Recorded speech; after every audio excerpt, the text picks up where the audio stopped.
다음에 우리가 식품위생법 관련 법령을 좀 말씀드리겠습니다. 지금까지는 제가 기본 내용을 말씀드렸고요.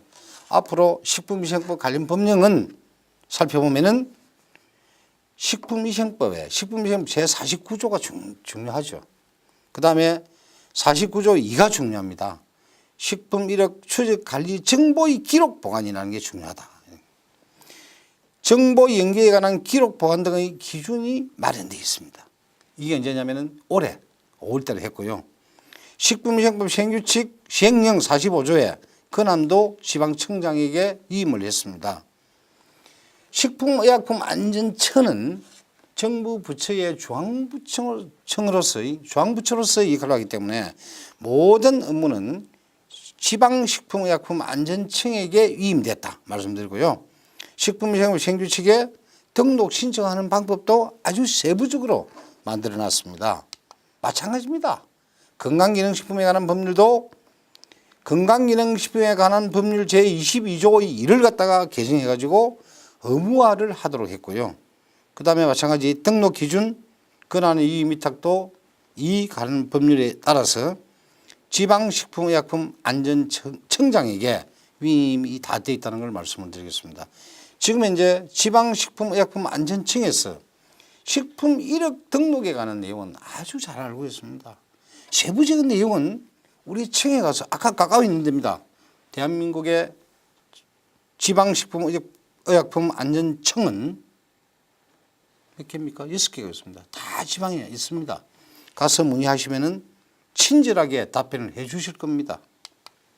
그 다음에 우리 식품의약품안전처 고시가 있습니다. 식품 및 건강기능식품 이력 추적 관리 기준이 잘 마련되어 있습니다.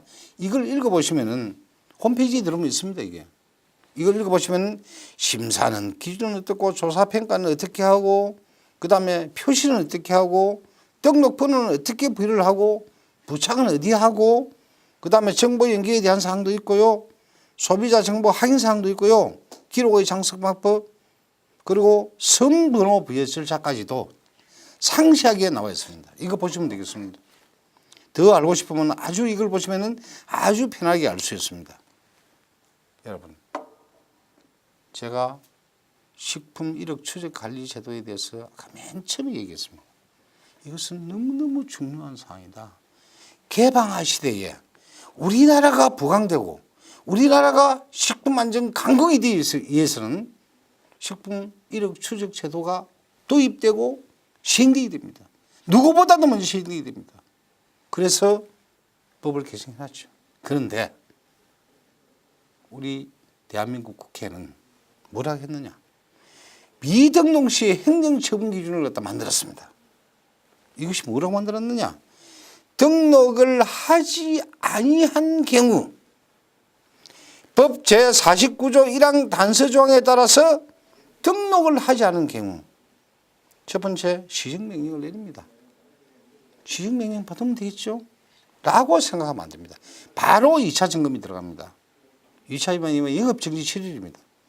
3차 위반이 되면 영업정지 15일입니다. 이것은 1년 단위로 얘기를 하는 것입니다. 그 다음에 너만 또 이렇게 갑니다. 그럼 나중에 영업장 폐지까지 가는 겁니다. 이래서 우리가 2차 위반, 3차 위반 기업을 하는 사람들이 영업정지 7일 받으면요.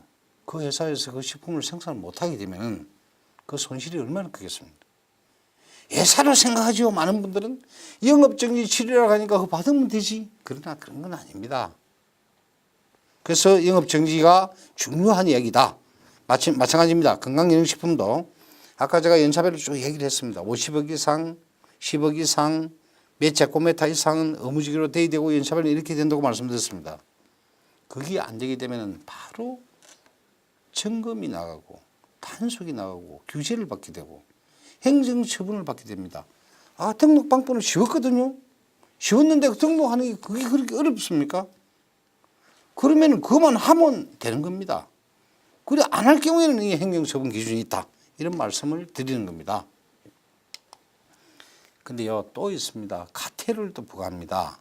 무슨 과태료냐? 예를 들어서 이력 추적 관리 등록 사항을 변경한 경우, 변경을 했습니다. 예를 들어 유통기한을 변경했습니다. 예를 들어서 바코드에 있는 뭐 변경했습니다. 그러면 법 제 101조 제3항 4호에 따라서 과태료를 내는 겁니다. 여러분, 과태료 30만 원입니다. 길가 다니면서 담배 공시하는 벌금 얼마입니까? 4만 원이죠. 요즘은 올랐는 건 모르겠는데. 가소가면 얼마입니까? 7만 원이죠. 신호위반은 얼마입니까? 10만 원이죠. 이거 30만 원 내면 되지. 그거 아닙니다.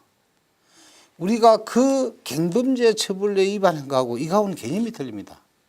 30만 원이 적다고 생각하면 내면 되겠지만 식품이라는 것은 그렇게 되는 게 아닙니다. 소비자가 구매를 안 합니다. 그러면 손실은 더 커요. 30만 원이 330만 원도 될 수 있다는 겁니다. 그 문제가 크게 되든다. 건강기능식품도 마찬가지 이렇게 법에서 명시를 하고 있다는 점을 말씀드리겠습니다. 또 다시 말씀드리겠습니다. 경범죄하고 식품사범하고는 차이가 난다. 그걸 말씀을 다시 드리고요.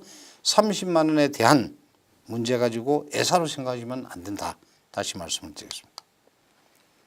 여러분 열심히 했습니다. 그런데 등록을 또 취소한 경우도 있습니다. 식품 이력 추적 관리 등록 취소의 기준도 잘 명시를 해놨습니다. 첫 번째, 식품 이력 추적 관리 정보를 특별한 사유 없이 식품 이력 추적 관리 시스템에 제공하지 않은 경우, 그러면 결국은 첫 번째 시정명령, 그 다음에 해당 품목 등록을 취소하게 되면 취소한다는 것이 중요한 게 아니라는 거죠. 의무 적용이기 때문에 결국은 생산을 못한다는 겁니다. 이것은 너무 중요하다는 겁니다. 그래서 우리가 해당 품목 안 하면 되지. 생산하지 마라. 결국은 이런 경우도 있습니다. 어떤 유업체가 영유아식품을 생산하다가 등록이 되어 있다가 이걸 위반했습니다. 그러면은 해당 품목 등록 취소가 되면 그 품목은 그 유업체에서 생산 못하게 되는 거예요. 결국은 그렇게 돌아간다는 겁니다. 그것이 중요하다는 겁니다. 제가 말씀드리고 싶은 것은.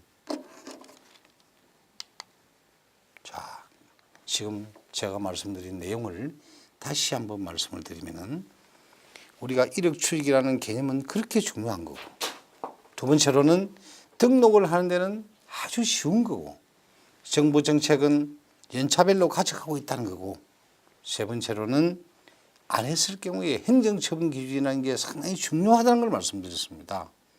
우리 식품 이력 추적 제도에 대한 그 중요성과 그걸 좀 인식하고 같이 한번 이 나라의 식품 안전 강국을 갖다 만들기 위해서 같이 한번 노력해 봅시다.